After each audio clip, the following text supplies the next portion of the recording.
when you're in such a dark place up here, this is the most dangerous place ever in the whole entire world. It's not a dark alley.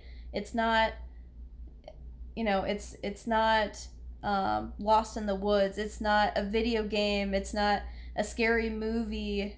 Um, it's not a stranger breaking in your home. The scariest place in the world is right up here. You can create yourself your own hell.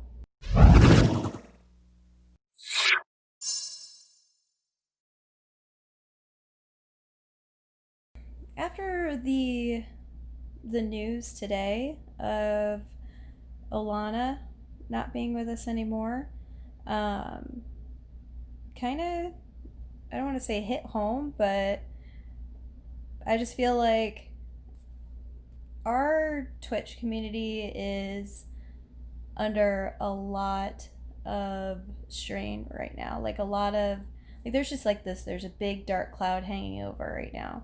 And I feel like we just need to talk. So I thought, hey, you know what? If a few people join, that gets, I'll get a few people. But I just thought it'd be a good idea to be able to open chat up to anybody and just do an AMA about just mental health in general. Just coming from a person that, me as a Twitch streamer, well, I guess why this all hits home today is like I myself struggle a lot with mental health, and I don't know if some of you've noticed, especially some of my subscribers, but there's definitely been times where I have posted on Twitter and saying, it's my normal stream scheduled day, my normal stream time, and it usually falls on like a Saturday or not a Saturday, but like a Sunday or Monday. But you'll see like a Twitch stream of mine, or not a Twitch stream of mine, but like a Twitter post of mine, and it'll be saying, hey, no Twitch stream today, or just something about I'm not getting on today. The only reason I can tell you, other than a few legit Twitter posts that I did where I said exactly why I wasn't getting on, which was I was out of town, or hey, we're celebrating the holiday, or something like that. Any other time I were to say, or I'm honestly going to be like, anytime that I say I'm not going to get on, it's most likely because I'm having a really bad mental health day. Anytime I say something like that on my Twitter, that's what I mean.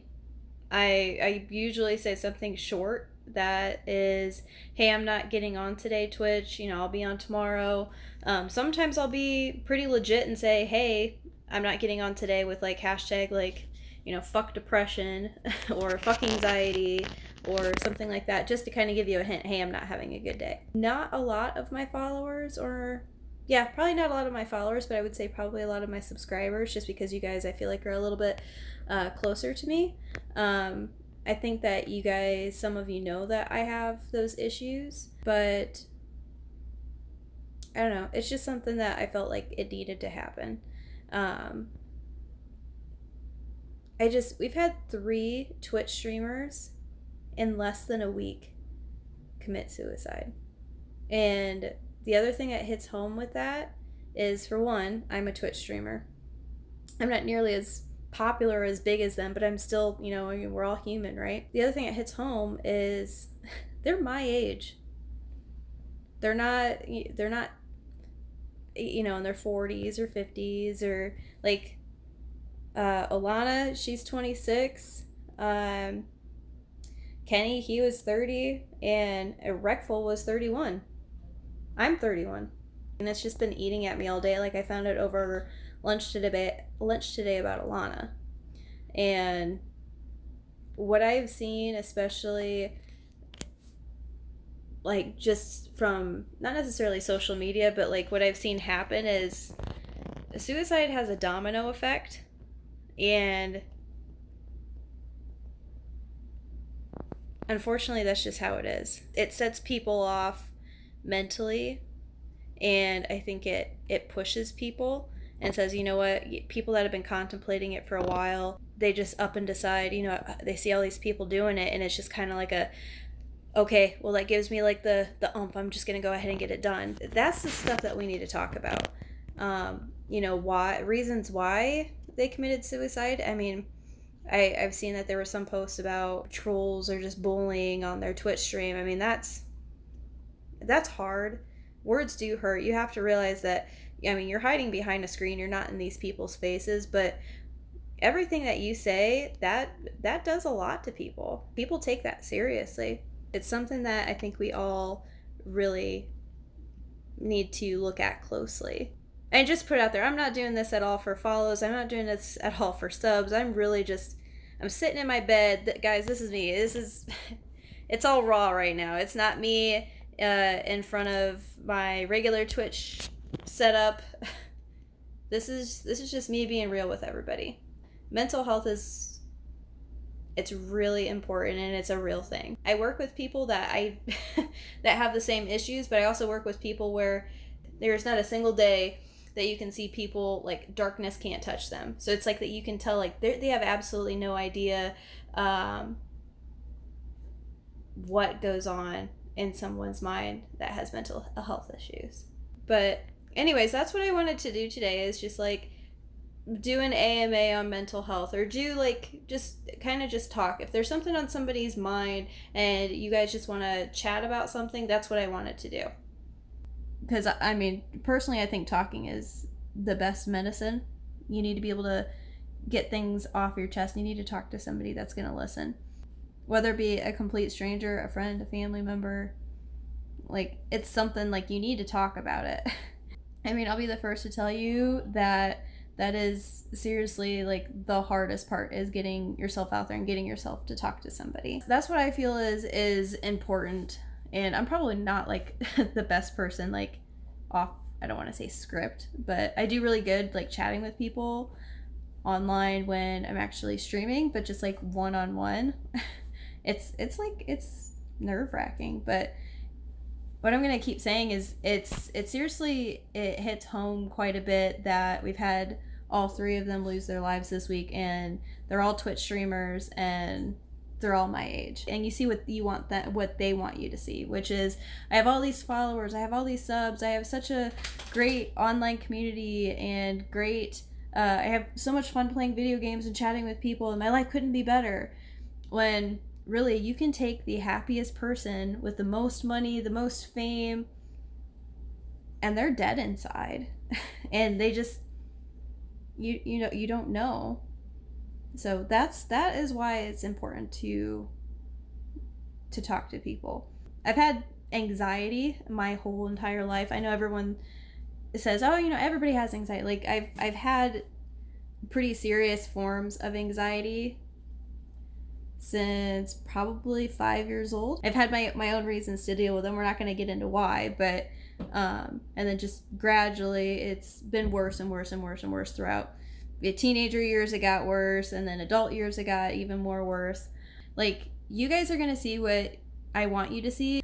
When I'm streaming, I'm happy, I'm having fun, life couldn't be better, unless I'm playing Call of Duty and raging and things like that. But that's me. But what you guys don't see is behind the scenes on those Sundays and Mondays where that's the whole reason I took down my actual stream schedule, because it was too much for me to, I don't want to say have a schedule, because that actually helps with my anxiety and my depression a lot, is to have a routine, to have a schedule. But there's also days where it's hard to be in front of a camera. It's hard to talk. It's hard to game. It's hard to have fun. It's hard to life. It's hard to life sometimes. It's hard to adult. That's why you'll see sometimes on my Twitter, on most of the time I'll be on my Saturday stream, but really Sunday night, Monday, especially Mondays, because I'm by myself and my husband is a big part of my motivation. He keeps me on my stream. He keeps me motivated. Those days where I'm feeling a little off, he gets me on my stream. He gets me to play. He encourages me, tells me I'm going to have fun, just to go ahead and do it. If things aren't going right, you can always get off. It's not because I don't want to like entertain for you guys. It's like I can't. I'm seriously going to look like a zombie, or I might just break out in tears for any reason just because I can't handle life that day. If it's that bad, then I let you guys know.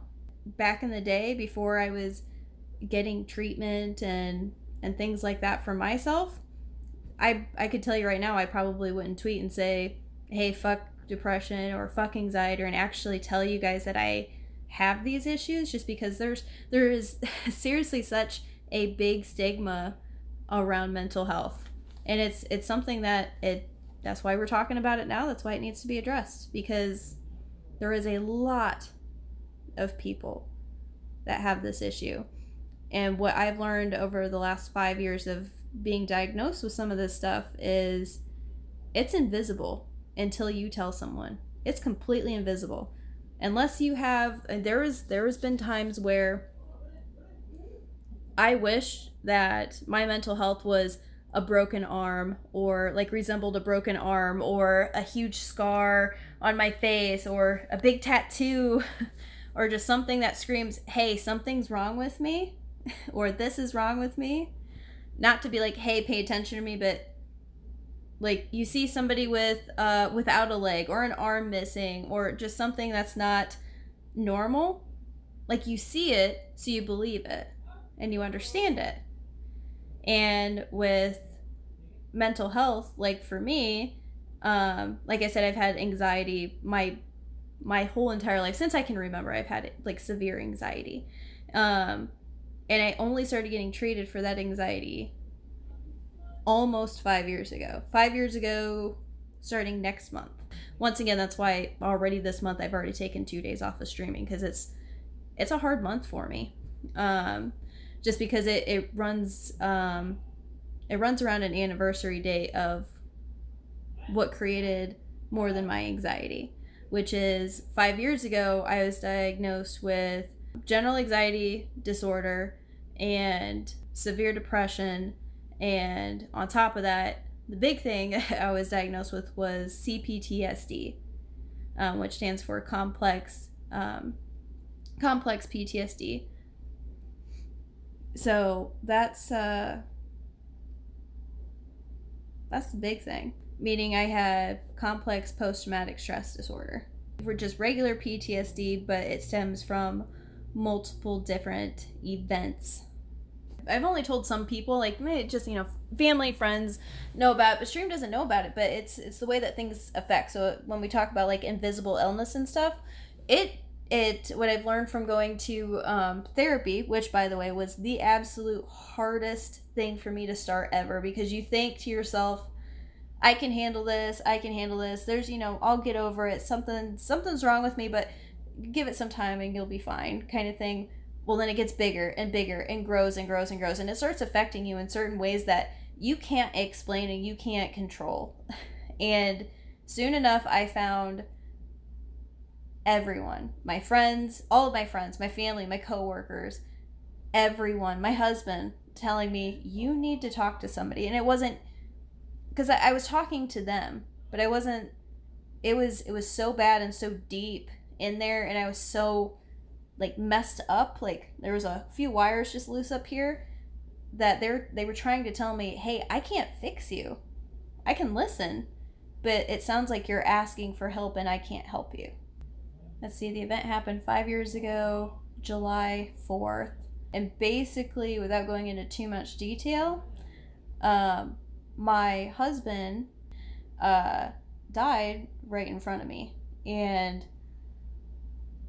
like in a chair instantly. Like, and I was by his side and he died. Somehow, like with my medical training that I have and CPR training, and luckily with my bestie at the time, who was also in the medical field, she called 911s, and I threw him on the floor and checked for a pulse and all that. He wasn't breathing. He didn't have a pulse. He just instantly died. And I threw him on the floor and did CPR for 3.5 minutes until I got him back. Magically, I don't know how it happened, but he came back. That event rearranged chemicals in my brain and reprogrammed my brain that was already suffering from anxiety, reprogrammed it and changed it forever. Like, I'm never going to be, and what I've learned through therapy and what I've learned through reading and researching about PTSD is, like, I will never be the same Alex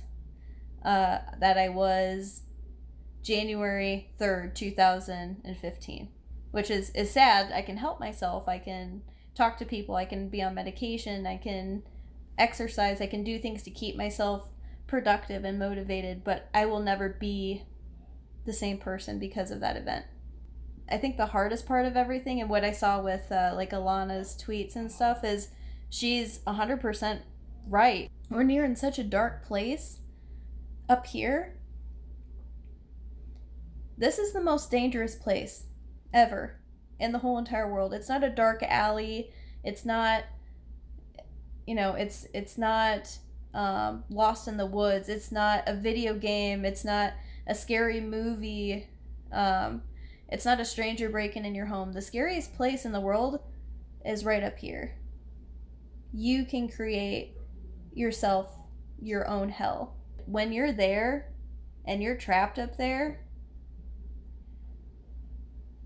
feelings and thoughts, and you lose yourself, and it's bad.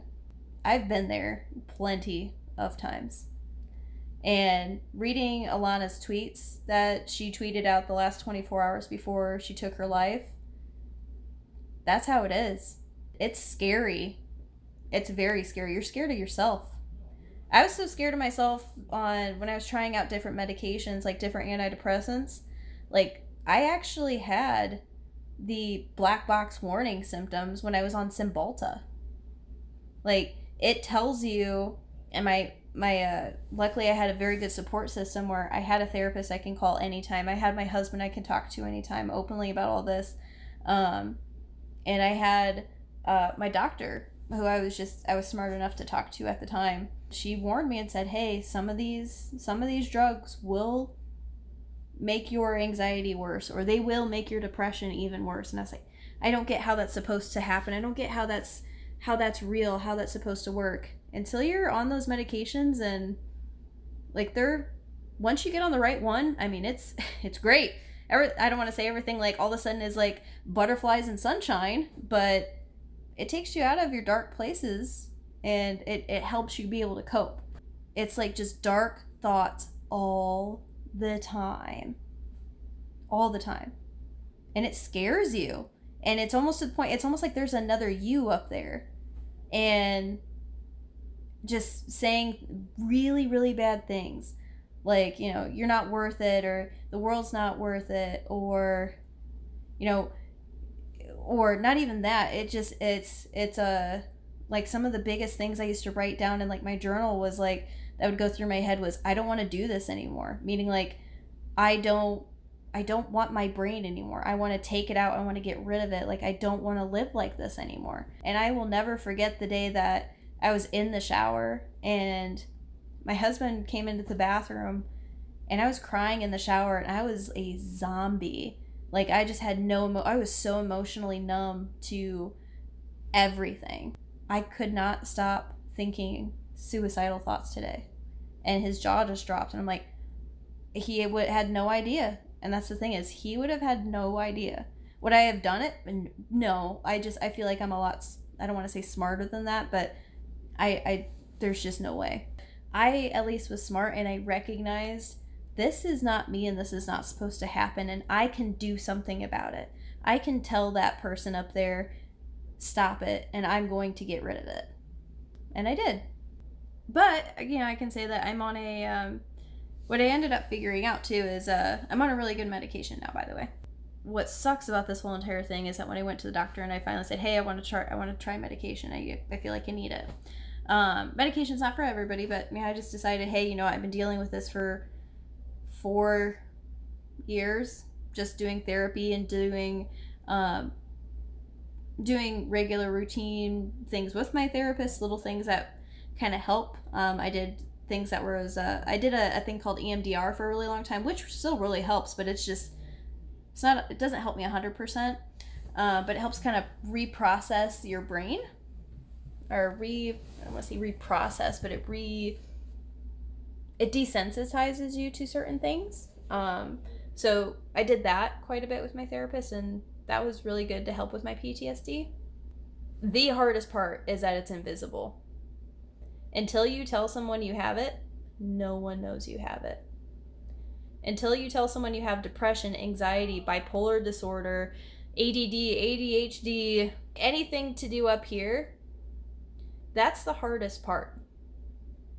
That's why I said earlier, sometimes I wish I could just have like a huge tattoo or a scar or something that just says, hey, I have this going on. Did you know? Like, it's invisible, and I hate it. The fact that you can say that you've never experienced mental health problems, you have no idea how lucky you are to be able to say that. This is not something that I can just turn off. Or, like, that's some of the most hurtful ways of telling somebody to get rid of it, is to say things like, why don't you just get over it? Or stop thinking about that. So the thing is I have two demons that work very well together against me, and that goes anxiety and depression. Basically, the way anxiety works up here is, and this is my brain specifically, imagine, because everybody can do this now, getting on your computer and open up one tab. Now, you get bored of that tab and you don't want to see it anymore. Close it. It completely goes away, right? So now open up 5 tabs. And now you are trying to concentrate, and you're actively looking at these tabs. So you've got this tab open, this tab open, this tab open, this tab. So you've got 5 tabs open, five websites open, and you're going back and forth between each one, and you're looking at pictures here, you're looking at a video here, you're reading an article here. Like, it's just, your mind's busy. That's 5 things it's trying to handle at once.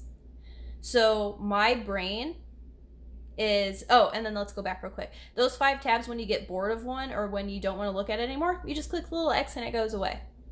Okay, so I was born in the 90s, so I don't want to say like I grew up with the internet. I grew up with the internet, not with the internet like people now. I grew up evolving with the internet. So I had dial-up, I had AOL, I had all of that. So with that, I remember opening up emails and getting spam and getting like viruses and stuff. So my brain, the way it works is take 100 tabs. Not joking. I am not joking. Take 100 tabs and have them open. Now, that is my brain every single day. Every single tab represents a thought that is going through my head at once. I'm not joking. 100 tabs. Now let's say you just told me like 100 tabs and they're all going at once. Well, one's going haywire and telling me bad things up here. And I go, you know what? I'm going to try to shut that tab off. So I go and hover over the little X and I push the X and we're going to shut that bad mood off. We don't need to think about that today. And you know what that does? That one tab I tried to close, that one tab I just tried to close was spam, and it was a virus. And now when I go and I click that X and I try to get it away, 5 more tabs pop up. And then you try, or like an advertisement that says, you just won like $1 million, click here. And then you try to click out of it, and another tab, and another tab, and another tab, and another tab, and it keeps blowing up. And then you have to do like a system reset. Now you just gave your computer a virus, and it's spinning out of control and it can't handle it. So that's what happens during a panic attack. And so there's just general anxiety, which is my 100 tabs open. And when I notice I have that heavy feeling like, oh, I feel something coming on, I'm not doing very good today, and something sets it off, and I try to close that tab myself. So I'm not using my therapist, I'm not using my doctor, it's my daily drugs aren't working that I'm using, like my daily medication. It'll probably go away for like a second, and then the panic attack happens, and that's when you get that virus, and like you get just boom boom boom boom boom boom boom, and it's you lose control, and you have all these thoughts going so fast through your brain that it starts to affect you physically. My eyes get bloodshot, I start shaking, I get sweaty, my heart is beating so fast, like I'm running for my life. And there's nothing I can do about it but sit there and wait it out for the 20 to 45 minutes. The 20 to 45 minutes it takes to get out of a panic attack. That is what anxiety is like. So if you know somebody that says, hey, I have anxiety, that is exactly what it's like. 100 tabs open, 24/7. Panic attack, you went to go close one of those tabs and a virus happened, and it just went, and then you have to do an all control delete on your computer. That's what it's like up here. And it sucks because nobody can see it. What I was saying earlier about like Alana's tweets, the messages that she was doing 24 hours before she took her life, was basically saying she felt stuck, like she was in a dark place and she couldn't reach out to anybody because she was scared that if she were to reach out to anybody, friends or family, they would think that she's crazy, they would call the cops, and they would put her away. And that thought crosses your mind quite a bit. Like, you feel stuck, you feel like you can't talk to anybody, you feel like, oh, this is gonna go on my permanent record if I call somebody, or if I tell the wrong person that I'm having these bad thoughts. You get scared, so you just ball it all up and you try to handle it yourself. And when you ball it all up and you try to handle it yourself for too long, those thoughts, that's when depression sets in. Those thoughts do nothing but drown you. They seriously, they take hold of you and they just hold you down underwater. And that's what it feels like. It feels like you have no voice. It feels like you can't breathe. That you don't matter, that everything's just going away and you have no control. That's why I'm here, and that's why I'm opening up about my stuff.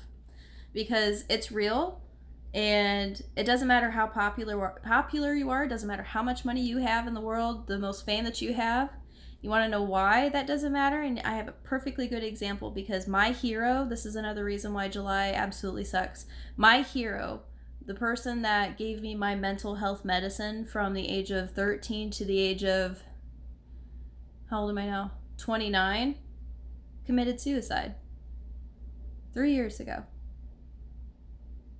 My absolute hero, the person that he did everything through his music. If I felt like he helped me through my teenager years, he helped me through my 20s. Like, it was every single song that he wrote felt like he wrote it for me, and music has been my medicine since I could remember. And it's through my husband that I found this band. But you would think that this person, yeah, you obviously know through his music that he's suffered some and he's gone through some of the same things you have, but you would have not thought one bad thing about it looking at him and seeing him. And he seriously had the voice of an angel, and hearing him sing and seeing him perform, like, I was so lucky to see him perform before he died. He touched my heart and my head to the point where so much I didn't need oral medication. I didn't need a therapist. His music, his voice was my therapy. His music, his voice in here was enough.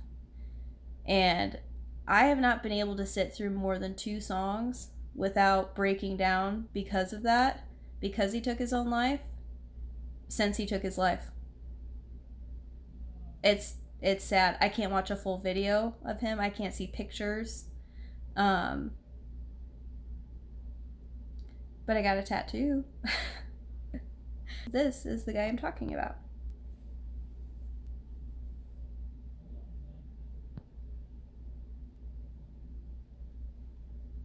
And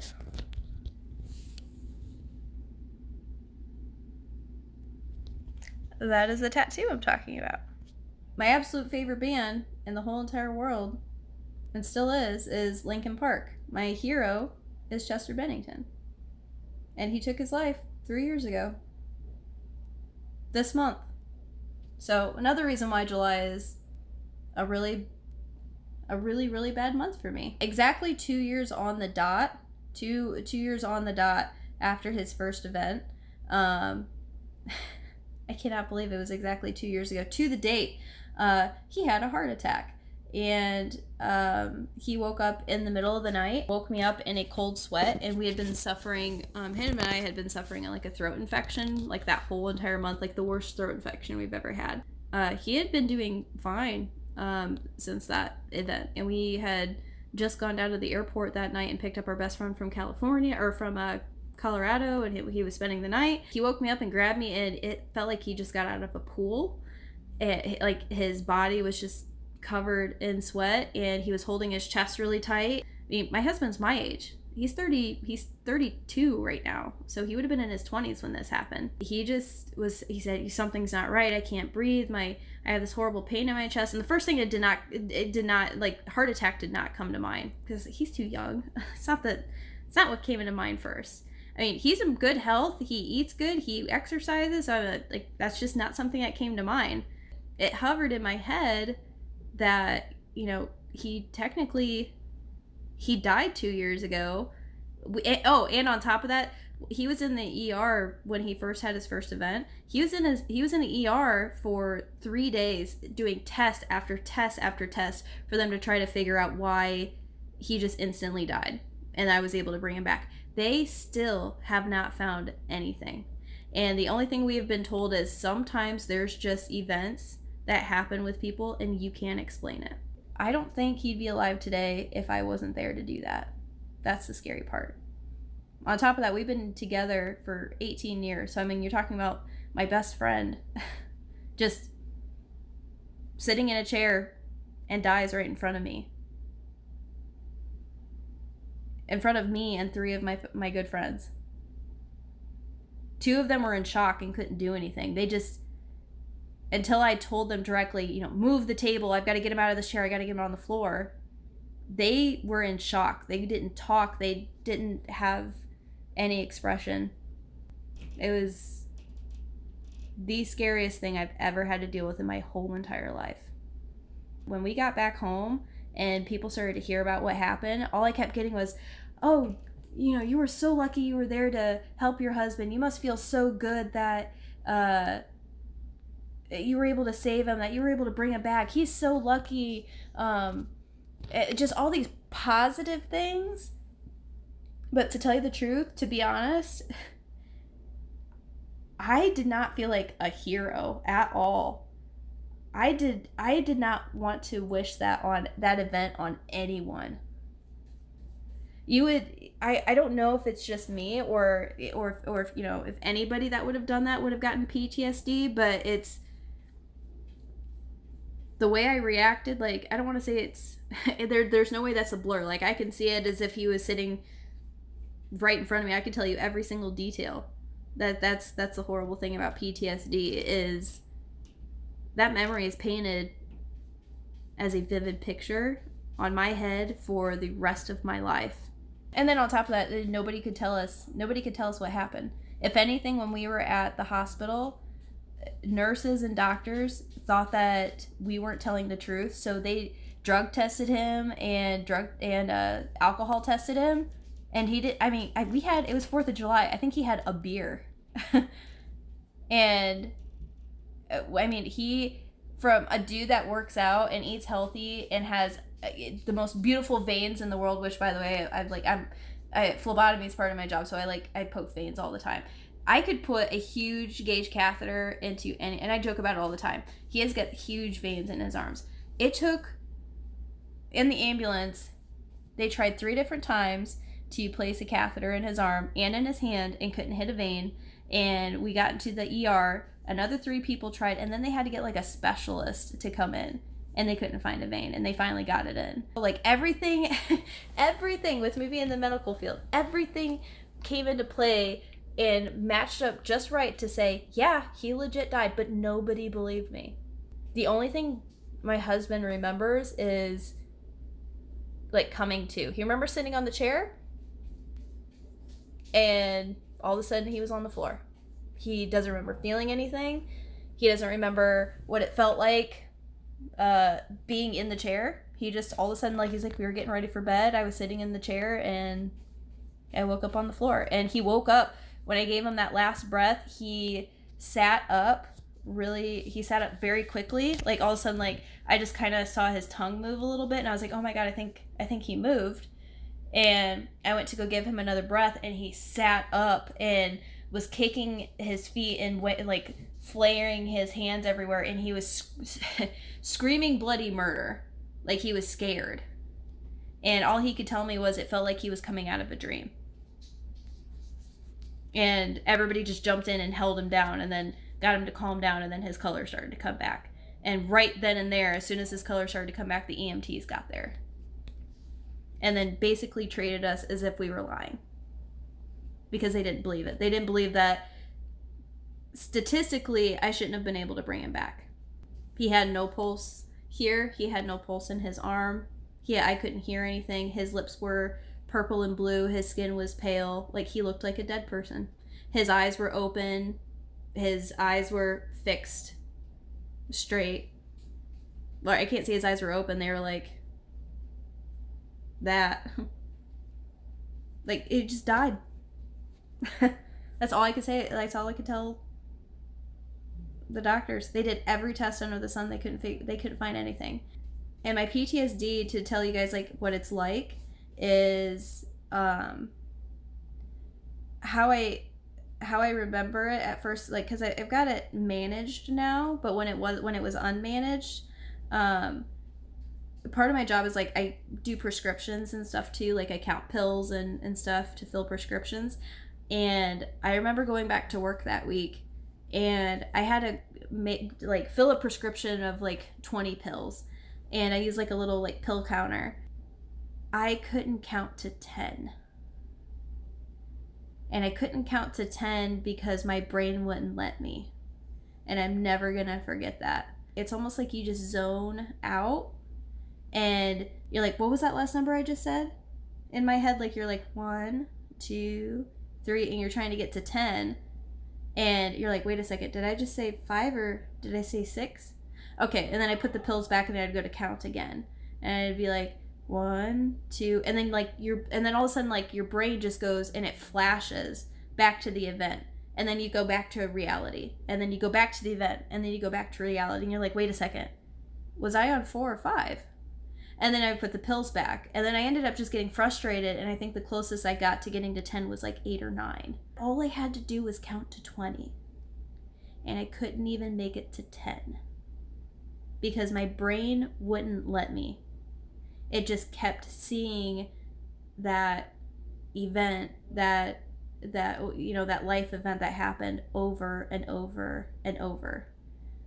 And I could not function on a daily basis. Like, it was horrible. It's really weird. But they call them flashbacks. And you mentally go into that event and you physically feel what you were feeling at that point.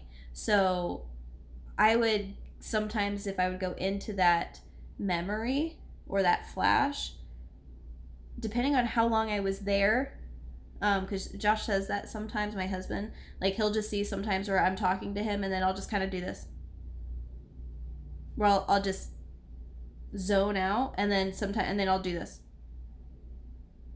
and I'll come back, and he'll go, hey, where'd you go?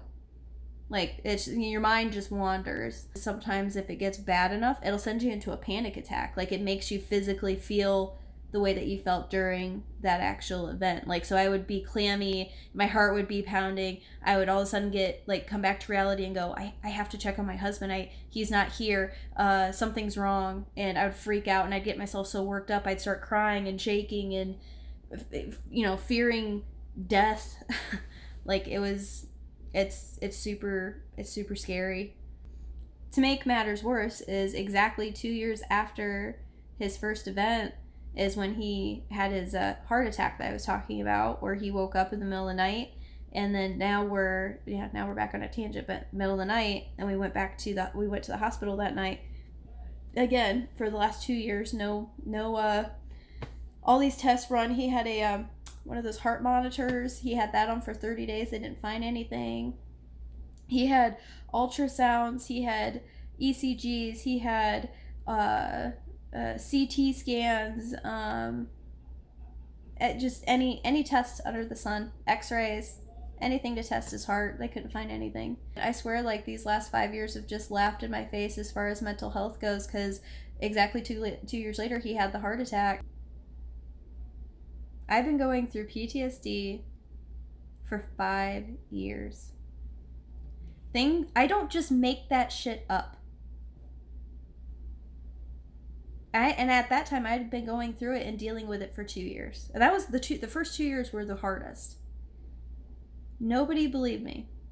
Do you know how much that hurt to have doctors and nurses know that I have training in the field tell me that they don't believe me? That my own husband died in front of me? And that they think I was just making it up and that I just got a little scared? Like, imagine what that did up here. Like, that made me think, like, am I crazy? Like, I had to text my friend that was there, my friends that saw Josh die. I'm like, did that really happen? Like, am I making this shit up? And they're like, no, it happened. Like, they didn't, fucking doctors didn't believe me. Because statistically, I shouldn't have been able to bring him back. But I did. I'm thankful for it, but I don't want to hear, and I still don't want to hear, wow, Alex, you're a hero. Yeah, I am, but I don't want to be. I did not want to be put in that position. I did not want to give him CPR. Like, I don't know how to say that to make it not sound wrong. Like, I don't want to be a hero. I want somebody to empathize with me. I want someone to go, oh my God, I can't believe that you had to give CPR to your husband. That had to have been so scary. That's what I wanted to hear. I wanted someone to get on my level and see what I saw. And I think that's what we're missing, is we're missing empathy in the world. We're missing empathy. Feeling for one another. Feeling for one another. We need to make mental health just as important as physical health. And I will think about not just the 20 good comments that I get that night, but I'll think about the one bad comment. And it'll just sit there in my mind for days and say, why did that person do that? Why did that person do that? Why did they say something like that? Because that's what depression does. It doesn't, it goes, ooh, something bad. Let's soak it up and stick it right in your face and let it just melt right there, and let's just keep it there for hours and hours and days, and then we'll let it go away, and then we'll bring it back in a week just to surprise you. My acne got so bad I had to be put on meds. My face, I've never posted this picture before, but like when I was right when all that shit happened, my acne got so bad. That's why, I'm not wearing a lot of makeup, but like I get like little spots and stuff, but my acne got so bad that I got cysts like all around the bottom of my face, and I could barely open up my mouth because my face was so swollen with acne. Depression just goes, you can do it later. You can do it tomorrow. Why don't you just go to bed? Everything will be fine. Just go to bed. And so you just sit in bed. And then when you sit in bed, there's a point where you can't sleep anymore, but you just feel like you feel heavy. Really, really heavy. You feel heavy here. You feel heavy here. You feel like there's like a fucking elephant just sitting on you. And like there's sadness. Now imagine like someone in your family just died and you just get that emotional and you're crying for no reason and you want them back, and it's just that feeling of just absolute like just that's when real depression sets in. And then you start thinking about, you're so lazy, you need to get yourself out of bed, why can't you? And then this is where depression starts talking to you and messing with your head. You're like, you're stupid, why didn't you get out of bed this morning? Why didn't you brush your teeth? Why didn't you do this? Why didn't you do that? well, you didn't do it because of this, and and you just get voices in your head that just argue back and forth, and then that becomes heavy and that becomes tiring. When you have that happen all day, and then on top of that, you have those voices, you have anxiety and depression yelling back and forth at each other, and then you have just you, trying to go, would you guys just shut the fuck up and let me live my life? And then what they do is they give you the big middle finger and they go, ha, watch this. And then they send you into like a panic attack, or they make, they just make you think things that you don't want to think. Seriously, it's like having two different personalities up here, minus yourself. That's the other thing. You cancel all plans, by the way. So, including Twitch. Like, you were supposed to go to a barbecue today. Depression makes you go and look in the mirror and go, oh my God, you look like hell. You know what? If you go to that barbecue, people are going to ask you what's wrong, or they're gonna say, oh, Alex is being a Debbie Downer, or she just, like, you don't want to be like to down the mood. You're just gonna think people are staring at you and thinking bad things about you, because that's anxiety and depression. Eventually you just go, you know what, you just need to get on your phone and you need to text them and just say, I'm not feeling well today, or I had other plans, I'm really sorry, and you cancel. I could tell you a million times, there's so many times I've canceled plans because I was too anxious or I was too depressed to go and hang out with people. And you know what I should have done? I should have actually just gone all of those times. I should have gone all those times, because what would have happened is I have such a good friend circle that they would have been like, Alex, you're not feeling really good today, are you? You don't look good. You need to talk. Because I have really good friends. And I have a good family circle. Like, they know when something's wrong. And the thing is like, sometimes you just don't want attention. You don't want people to help you. You just want it to be over. And that's when depression really, once you get that stuck in your head, those are when the bad thoughts come. I just want it to be over. I just want it to be gone. I don't want to feel like this anymore. I just want to, and you go to a really, really, really dark place. We don't have a big tattoo on our forehead that says, I have mental health issues. Like, we want people to know about it. We don't necessarily want people to come up to us and say, oh, it's okay all the time. We want people to accept it and know this is a real thing. And it's really scary. And at any point in time, there is a tipping point for every person in the world. And the fact that they had so many more followers, so many more subs, such a bigger community that I do. They had such a bigger voice, and they felt that alone. At that point, that is what's scary. And you need to be able to ask people and be okay asking your friends and family if they're okay, and be able to reach out and say, hey, I'm here to talk. Because sometimes that's all that person needs, is someone to listen and someone to empathize. You need to learn and teach yourself how to empathize and say, you know what, don't say, hey, everything's gonna be okay. That's not what we want to hear. We don't want to hear everything's going to be okay, because you know what? It's not going to be okay. That's the reality of it, is it's not going to be okay. It might be okay for like a little bit, but it's not going to be okay later on. So that's not what we want to hear. We want to hear, wow, that sucks. I can't believe that you have to go through that. I can't imagine going through that. Empathize with me. Feel me. Understand me. Be there. That's what I think that what we've lost, we don't know anymore, hiding behind a camera, hiding behind text messages, a screen. We don't empathize anymore. I think that's probably why we're seeing suicides. We've lost the way to empathize for people. You can't empathize through a text message. You empathize being there, holding someone, talking to them one-on-one. That's what we need. I can't imagine what it would be like to have mental health issues, and then also have race issues at the same time. Like, I still can't. I've said that so many times this year already. I'm like, I can't believe it's fucking 2020 and we're still judging people by the color of their fucking skin. It's a color. Oh my God. And that's all I'm going to say about it. That's my opinion, is it's stupid and it shouldn't exist. The biggest thing is to talk to people, and then if you are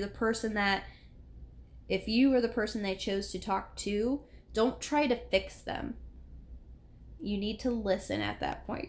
They want to be listened to, and you want to empathize with them. You want to say, I feel you. Like, I get it. I don't necessarily compare yourself to them. That's the other thing, is you don't want to be like, oh, Alex, you're really depressed. I was depressed once. No, that's not what we want to hear. We want to say, you want to be here. You want to be now. You want to be there. That is what being there is. You want to be there for them right now. We don't want to hear from you. We want you to be there for us.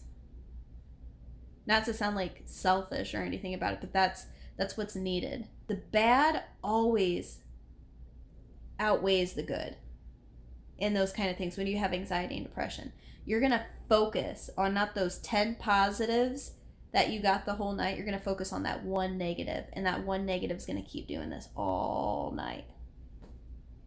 All night. I just wonder, what is that like? What is it like to be normal? And then when I'm depressed, that question gets spun around in my head all the time. You'll never be normal. What is normal like? You'll never get to feel normal ever again. Like, I get it every now and then when I'm on my podcast, or when I'm on Twitch, and like when I'm having fun with my friends, but it's like you don't want to be up here. Like, if we could wear our mind out here, nobody wants to see what's going on up here. It's a battle. It's a battle, and it's hard.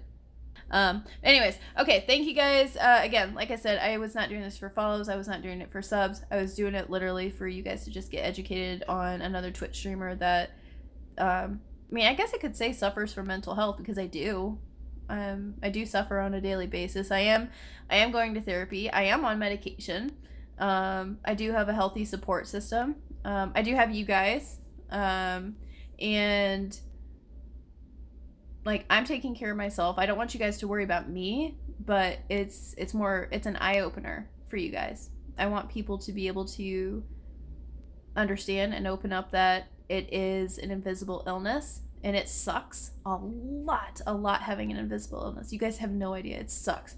Sometimes I really do wish I just had a freaking, like, my arm was gone, and people were like, my God, how'd you lose your arm? But you know what I did to make it more not invisible? Visible? You want to know what I did to make it visible? I got this thing. And if you ever see anybody with a tattoo with a semicolon on it, ask them what it means and why they got it. There's a reason. It's a mental health tattoo. And there's a story behind it. They want to be asked why they got it and why they have it. Do yourself a favor and ask that person why they have it. Or, hey, what does your tattoo mean? Just ask them. Thank you guys so much for joining, and I really appreciate you guys. And remember that mental health matters, and you guys need to take care of yourselves, okay? As well as take care of others. So, good night, everybody. Bye.